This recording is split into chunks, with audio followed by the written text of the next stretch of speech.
सभी किसान साथियों का एक बार फिर से एग्रो दर्पण पर बहुत बहुत स्वागत है। किसान साथियों, आज के इस वीडियो में हम बात करेंगे कपास की खेती के बारे में। कपास की बुआई का अभी समय चल रहा है, किसान भाई कपास की बुआई में लग चुके हैं। तो हमें भी अच्छी पैदावार लेने के लिए क्या करना चाहिए? कपास की अच्छी पैदावार लेने के लिए किसान साथियों, मैं आपको 3 बातें बता रहा हूँ। सबसे पहली बात यह है कि जब भी आप कपास की खेती करते हैं तो खेत में गोबर खाद अवश्य डालें। क्यों डालना है? क्योंकि कपास की खेती लंबी अवधि की खेती है। लंबी अवधि की खेती होने के कारण जब हम रासायनिक खादें डालते हैं तो वो खाद है वो 2 महीने तक ही कारगर होती है, लेकिन आगे के लिए वो खाद कार्य नहीं करती है। हमें फिर से खाद डालनी पड़ती है, फिर से डोज देने पड़ते हैं। तो अगर आप गोबर खाद डाल देते हैं तो बाद में किसी तरह के खाद डालने की आवश्यकता ही नहीं रहती है। कोई किसी तरह का बाद में NPK का स्प्रे करने की भी आवश्यकता नहीं रहती है। तो आप जब भी खेती करते हैं तो आप खरीद कर भी, आपके पास में नहीं है तो आप खरीद करके भी गोबर खाद डाल सकते हैं।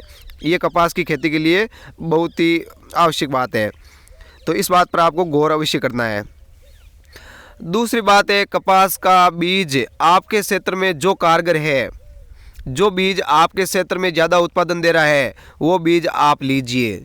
आपके क्षेत्र में पिछले वर्ष आसपास के किसानों ने जो बीज बोए हैं उनमें से कौन सा बीज अच्छा रिजल्ट दे रहा है, वो बीज आप काम में लेकर के और फिर बुआई करें तो आपके कपास काफ़ी अच्छा उत्पादन दे सकता है। ये अच्छी पैदावार लेने के लिए दूसरी इम्पोर्टेंट बात है। तो आप, पहली बात है गोबर खाद अवश्य डालें। दूसरी, जो आपके क्षेत्र में अच्छा उत्पादन दे रहा है वो बीज अवश्य बोएं। और तीसरी बात है, जब तक वर्ष यानी कपास है वो गर्मी की मौसम में बोई जाती है, इस कारण जब तक वर्षा ना हो यानी बारिश ना हो तब तक आप लगातार खेत में नमी रखें। खेत में नमी नहीं रखने पर कपास के पौधे काफ़ी हद तक झुलस जाते हैं और कपास के पौधों में दूरी बढ़ जाती है। वैसे भी हम कपास के पौधों में थोड़ा थोड़ा दूरी रख करके बोते हैं, और जब कपास के पौधे गर्मी से झुलसने लगते हैं तो कई बार काफ़ी ज़्यादा दूरी बढ़ जाती है पौधों के बीच में और उत्पादन काफ़ी कम होता है। तो इस कारण जब भी आप कपास की बुआई करते हैं तो खेत में नमी अवश्य रखें। 1 दिन छोड़कर या 2 दिन छोड़कर, 3 दिन छोड़कर आप सिंचाई कर सकते हैं, लेकिन आपके खेत में नमी होनी चाहिए। इस बात का आपको विशेष रूप से ध्यान रखना है।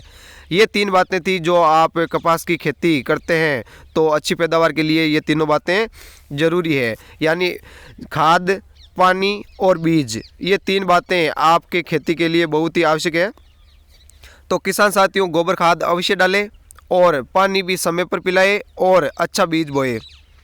धन्यवाद किसान साथियों, आप सभी का बहुत बहुत धन्यवाद।